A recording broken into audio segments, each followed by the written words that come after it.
Well, after prick-teasing his way through the first few months, Joe Biden has finally come into the race. It's official. Now the two old white men who have been leading in the polls can slug it out. I've mentioned Joe a lot in my social media.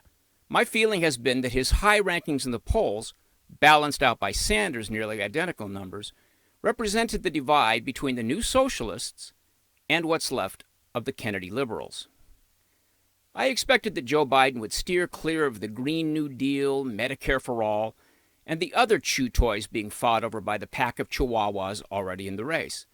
No, my feeling was that Lunchbox Joe would go full tilt Springsteen and wax poetic about his blue-collar Scranton roots.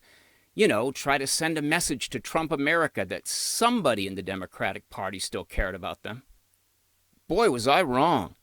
Joe did one thing in his announcement, just one thing. He hate-signaled about Trump. He trotted out the most egregious of all the slanders of the president, and then he just stayed there, spending his entire announcement pandering to blacks and other victim groups based on an out-of-context snippet from Donald Trump's first reaction to the Charlottesville incident. Here's what he said. And a brave young woman lost her life. And that's when we heard the words of the President of the United States that stunned the world and shocked the conscience of this nation. He said there were, quote, some very fine people on both sides. Very fine people on both sides? With those words, the President of the United States assigned a moral equivalence between those spreading hate and those with the courage to stand against it. Now here's what Donald Trump actually said. And you had some very bad people in that group, but you also had people that were very fine people on both sides. You had people in that group, excuse me, I saw the same pictures as you did. You had people in that group that were there to protest the taking down of, to them, a very, very important statue and the renaming of a park from Robert E. Lee to another name. Yes, the president did say that there were fine people on both sides of the protest, because there were four groups there. Group one was the original protesters, who gathered to protest the removal of statues that memorialized Confederate leaders. I have mixed feelings about those statues, but undoubtedly there were fine people amongst those protesters. The second group were the counter-protesters. These were people gathered to protest the protesting of the removal of the statues. It's fair to say that many of them were fine people. Group 3 was Richard Spencer's group of 200 or so white nationalists who were looking for attention. They were not invited nor embraced by Group 1, but they gathered the night before and made enough of a show of it that Antifa-style protesters also showed up. Group 4. And these two extremist groups completely eclipsed the peaceful protesters there to deal with a genuinely troubling and complicated issue. That being how southern states are able to memorialize their ancestors without seeming to glorify either sedition or slavery.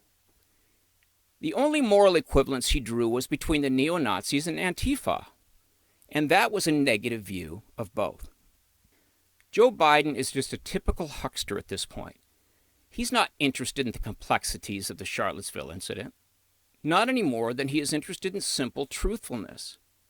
Donald Trump did the best he could to clearly denounce the white nationalists while also denouncing the violent left-wing groups who were so much in the news at that time. Biden didn't say one word about policy, not a word about the economy or health care or foreign policy. He didn't mention his stint as vice president or his years in the Senate.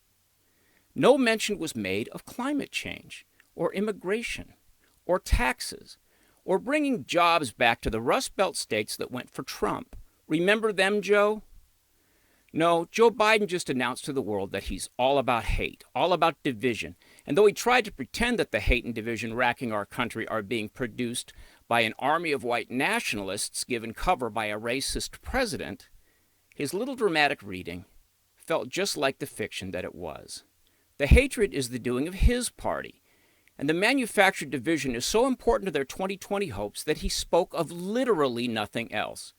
In 2016, Donald Trump gathered into a dominant force the good, hardworking Americans who have been ignored and/or used as whipping boys by the Democratic Party, who have no use for anybody who won't play the blame game in the victim Olympics. Lunchbox Joe is dead. Scranton roots be damned.